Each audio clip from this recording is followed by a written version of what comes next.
Good morning दोस्तों। Myself Meenaram Saini, the victory mindset Behror channel की तरफ से आपके लिए लेकर आए हैं आज एक नया टॉपिक जो महासागरों से संबंधित है।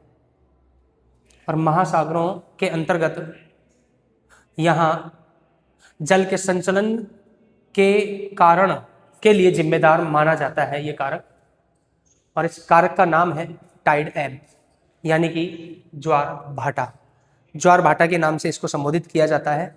और आज इसी टॉपिक के ऊपर हम चर्चा करने वाले हैं। ज़्यादा कुछ इसमें अभी ब्रॉड जा करके नहीं करेंगे, छोटी छोटी कुछ बातों के ऊपर हम चर्चा करने वाले हैं आज की इस क्लास में।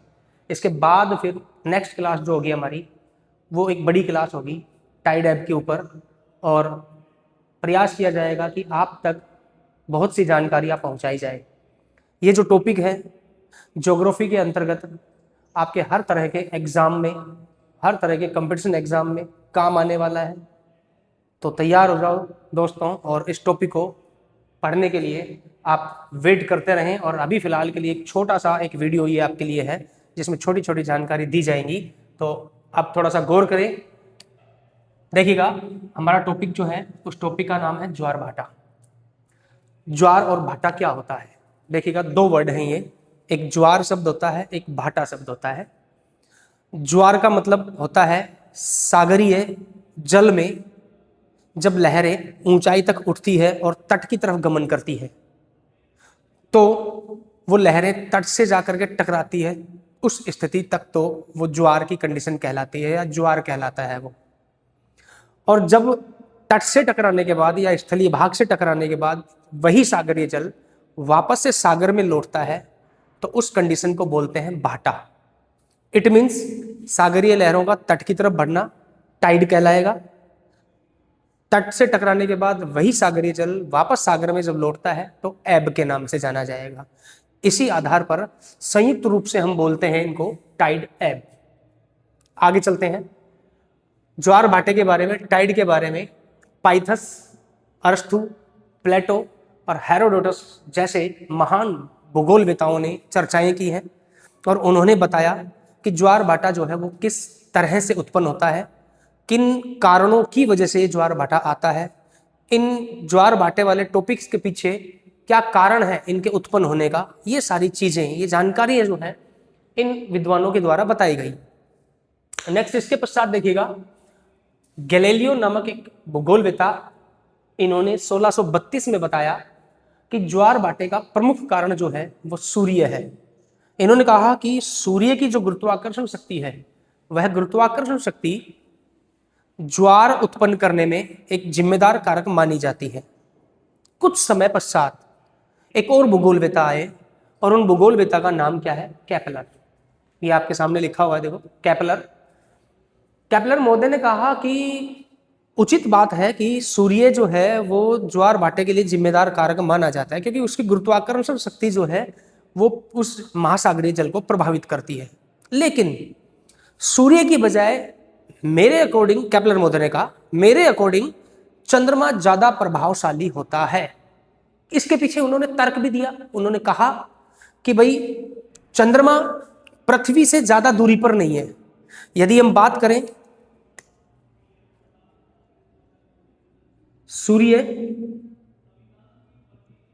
एवं पृथ्वी के मध्य डिस्टेंस की, दूरी की बात हम करें, तो 14.95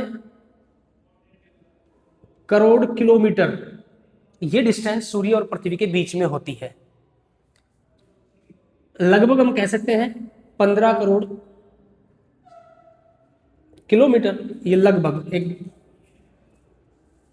अनुमान 15 करोड़ किलोमीटर की दूरी सूर्य और पृथ्वी के बीच में होती है, जो कि अपने आप में काफी बड़ी लंबी डिस्टेंस है। यहां हम बात करें चंद्रमा को लेकर के, तो चंद्रमा एवं पृथ्वी जो है, इन दोनों के बीच की जो डिस्टेंस होती है वो सूर्य की और पृथ्वी की डिस्टेंस के मुकाबले काफी छोटी होती है।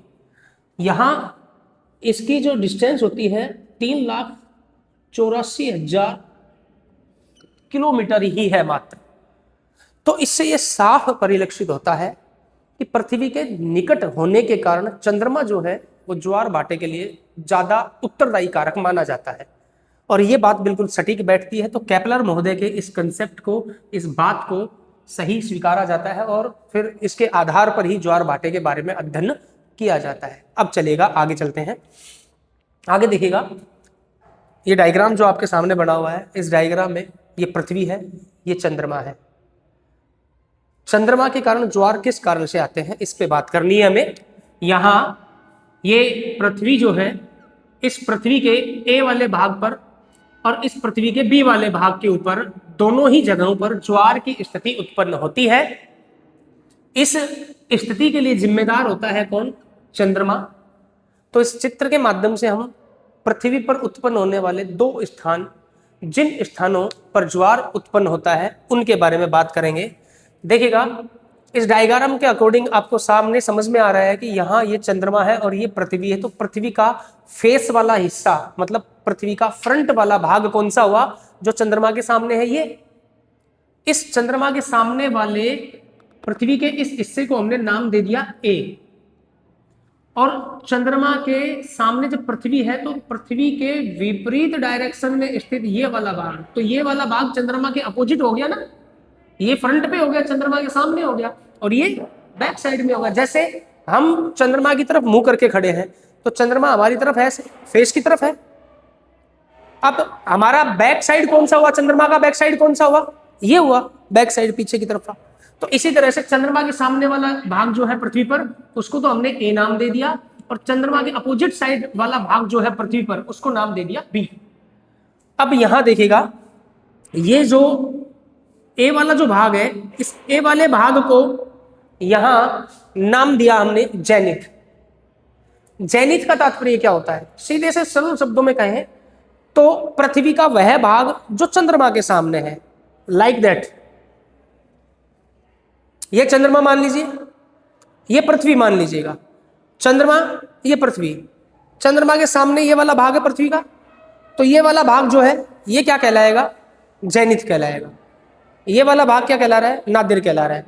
अब दोनों ही भागों पर ज्वार आ रहे हैं। तो देखिएगा, इसकी डेफिनेशन एक बार पढ़ लेते हैं। चंद्रमा के सामने पृथ्वी का महासागरीय स्थान जो बिल्कुल फ्रंट पे होता हो चंद्रमा के, तो वहां पर ज्वारीय स्थिति बनती है। और ज्वारीय स्थिति किस कारण से बन रही है? वहां पर चंद्रमा के गुरुत्वाकर्षण बल के कारण बन रही है।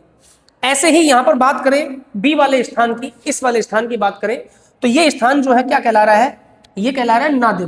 क्या कहला रहा है भाई? ये नादिर कहला रहा है। और यहां नादिर का तात्पर्य क्या होता है? देखिएगा, चंद्रमा के सामने पृथ्वी पर स्थित जेनिथ वाला जो भाग होता है, उसके विपरीत स्थित स्थान क्या कहलाता है? नादिर कहलाता है। चंद्रमा के सामने वाला पृथ्वी पर स्थित भाग जेनिथ, और जेनिथ के विपरीत इधर ये वाला स्थान क्या कहलाया? नादिर कहलाया। दोनों ही जगह पर ज्वार आते हैं। यहां पर ज्वार आता है ए वाले स्थान पर, इट मींस जेनिथ वाले स्थान पर, तो वो ज्वार आता है चंद्रमा के गुरुत्वाकर्षण बल के कारण। और यहाँ बी वाले स्थान पर जब ज्वार आता है तो वो ज्वार उत्पन्न होता है यहाँ पृथ्वी की केंद्र अपसारी बल के कारण। तो दोस्तों, आज के लिए इस क्लास में इतना ही। बाकी चर्चा हम अगली क्लास में करेंगे। और ज्वार भाटे के ऊपर, टाइड एब के ऊपर आगे का जो टाइड एब के टाइप जो है, ज्वार भाटे के प्रकार जो हैं, उन प्रकारों के बारे में यहाँ पर हम अध्ययन करेंगे। काफ़ी सारे प्रकार यहाँ पर ज्वार भाटे के बताए हैं और उन्हीं के ऊपर हम अगली क्लास में चर्चा करने वाले हैं। जय हिंद, नमस्कार।